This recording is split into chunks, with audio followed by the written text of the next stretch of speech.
وصوحنimo isniina saaxiib yaal taariikhduna waxa ay ku beegantahay 25 Juulaay sanadka 2022 idaacadeena saakina qodobada aad ku daawo doontaan waxa qayb ka noqon doona madaxweyne Xasan Sheekh oo ka degay magaalada Qaahira ee kulankii ugu horeeyay ee wada qaateen asaga iyo waliba madaxweynaha dalkaasi Masar Cabdi Fattaax Asiisi waxaan eegaynaa waxyaabaha ay ka wada hadleen labada madaxweyne xilli Villa Soomaaliya shaacisay in saddex arin madaxweyne Xasan Sheekh uu kala hadlay hogaamiyaha dalkaasi Masar Cabdi Fattaax Asiisi macluumaad ku saabsan kulankan iyo xogo dheeraad oo laga helayay eegaynaa iyo sidoo kale madaxweyne Xasan Sheekh oo la kulmay madaxweynihii hore ee Soomaaliya Cabdiqaasim Salaad Xasan oo ku nool magaalada Qaahira ee dalkaasi Masar warbixin ku saabsan ayaa qayb ka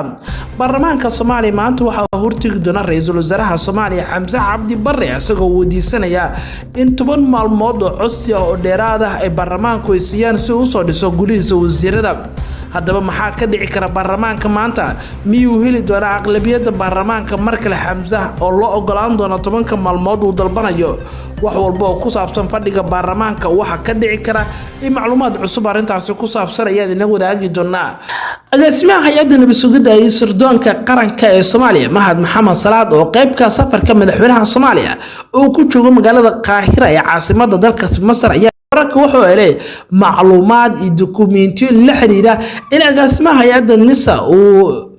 go'aan culus ka qaatay shaqaalaha hay'adda NISA oo qaarkood mushaar dhimis lagu sameeyay sida xaqiijin ila muhiim oo kamid ah hay'adda nabadgelyada sirdoonka qaranka waxa isbedel lagu sameeyay qaabkii ay ciidamada iyo saraakiisha u shaqeyn jireen tan iyo markii hoggaanka cusub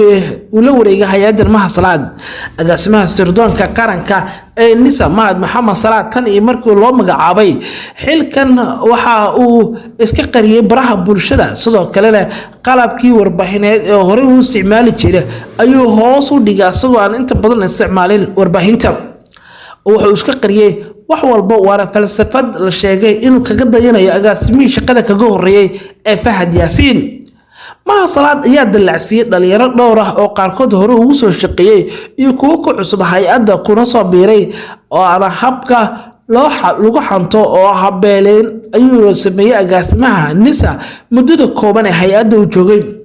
shaqada cusub ayaa ah in la dhimay ama la yareeyay tirada ciidamada ilaalada shacabka iyo kuwa kale xarumaha gaarka ee degmooyinka ka howlgeli jiray kuwaas oo hadda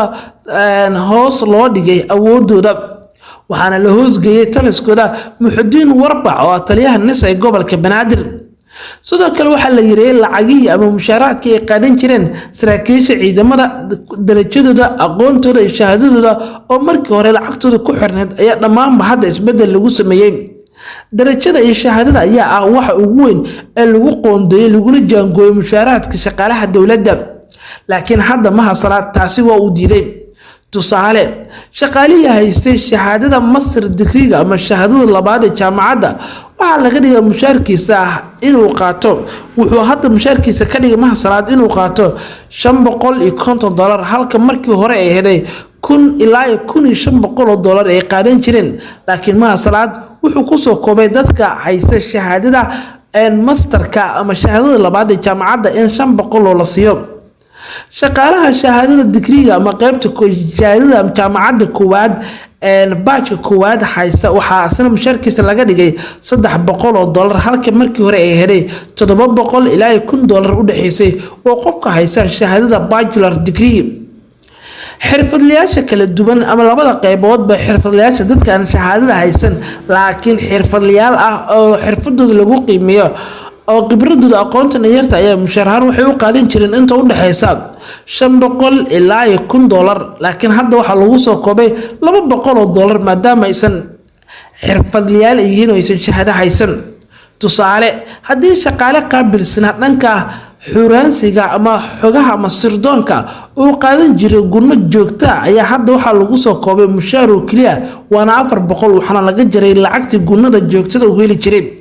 dhinaca kale waxa la sheegay agaasimaha hay'adda nabadgelyada sirdoonka qaranka Mahad Maxamed Salaad in gabi ahaanba uu joojiyay shidaalkii ay lahaayeen saraakiishii howlgallada degmooyinka iyo kuwa dabagalka ah mana cadda ilaa hadda meel loo leexiyay lacagta laga jaray xilli miisaaniyadii ugu dambeysay dowladda Soomaaliya ee sanadka 2022 baarlamaanka ay ansixiyeen lacag dheeraad loogu diray hay'adda nabadgelyada sirdoonka qaranka NISA dadka arrimaha ciidanka bartay gaar ahaan sirdoonka waxay tani ku tilmaamayaan in Mahad Salaad iyo saaxiibadiisa dhaqaale badan ay rabaan inay ka tabcaan dhexda hay'adda NISO ay ka faa'iideystaan xaaladaha iyo waliba xisaab xir la'aanta ka jirta xisbiga UDP hoggaankeeda ayaa hadda talada Soomaaliya la wareegay kuwaas oo u arka fursad weyn ah in ay hay'addan dhaqaale fiican ka sameeyaan xaaladda soo wajahday dhismaha golaha wasiirada iyo waliba sidoo kale baarlamaanka waxa ka dhici karayaan eegaynaa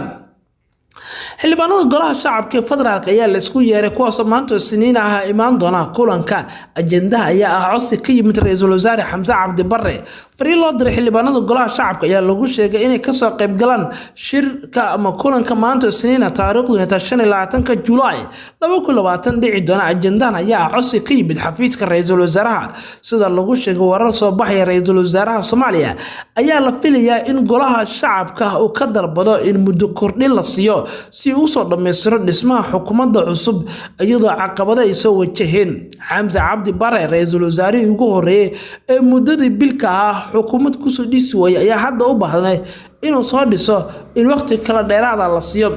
haddaba wararka la gelay madaxtooyada Soomaaliya sheegaya in kulamo saacadihii ugu dambeeyay ka dhacay oo gudoomiyaha baarlamaanka iyo madaxweynuhu ay yeesheen kadibna arinta baarlamaanka laga dooday shirarka ayaa looga hadlayay magacaabista iyo shaacinta golaha wasiirada oo muddo bil ah hadda ra'iisul wasaaruhu ka soo wareegatay waxaana muddadiis bilka ay ku ekeedeen maanta 25 war ayaa sheegay in dhismaha xukuumadda cusub ay caqabado soo wajaheen taasoo keentay in 10 maalmood oo qaadato wasiirka ra'iisul wasaaraha ayaa magacaabista wasiiradiisa la sheegay in caqabado badan ay ka haystaan oo qaar ka maamul goboleedyada iyo waliba sidoo kale dhinacyo kala ah wasiirada cusub oo inta badan magacyadooda dibadda u soo baxeen ayaa laga cabsi qabaa in caqabad soo wajahdo ansixinta baarlamaanka waxaana dhawaan ololo kalsooni u raadin ah bilaabay gudoomiyaha golaha shacabka oo kulamo la yeeshay xildhibaanada ka soo jeeda koonfur galbeed ee Jubbaland waxaa la filayaa ra'iisul wasaare Xamse uu golaha shacabka ka codsado 10 maalmood in loogu daro dhismaha xukuumaddiisa si loo soo dhameystiro wada tashida iyo magacaabista wasiirada cusub ee golaha wasiirada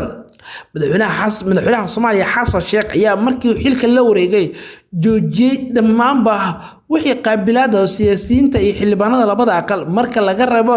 cid asaga uu doonay taasoo ka dhigtay ama keentaba inuu iska fogeeyo dhammaanba xubnihii xilalka raadinaya ee dhankiisa waana culays kale oo soo kordhay arintan ayaana ka dhigan in tijaabada ugu horeysa ay ku fashilmay madaxweynaha iyo ra'iisul wasaaraha ayada muddadii loogu talagalay in xukuumad lagu soo dhiso ay ku soo dhisi waayeen dalka oo baahi weyn ka jirto baahi weyn loo qabo xukuumad oo abaaro iyo waliba amni xumo ka jirto ayaa haddana dhanka kale lagu eedeeyay ra'iisul wasaaruhu inuu iska indhitirayo xaaladda sidoo kale madaxweynaha ayaa la sheegay in safarro ka bixi laayay maadaama dalku uu wajahayo xaalad hubanti la'aan haddaba baarlamaanka iyo ra'iisul wasaaraha waxa ka dhaca wararkeena kale ayaan kugu soo gudbin doonaa saaxiibayaal